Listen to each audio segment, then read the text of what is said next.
So, and I will very quickly, I just want to talk about the two new portfolio projects that we are going to begin to conceptualize this year.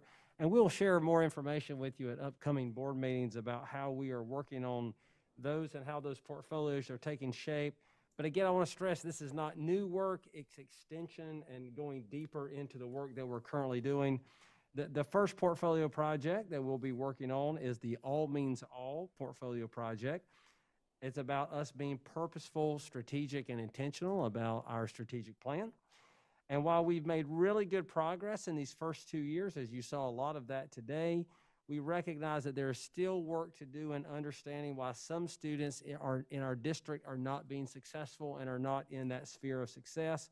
So we really want to dig into that question to discover if there are avenues of support that we can create, if there are other barriers that exist.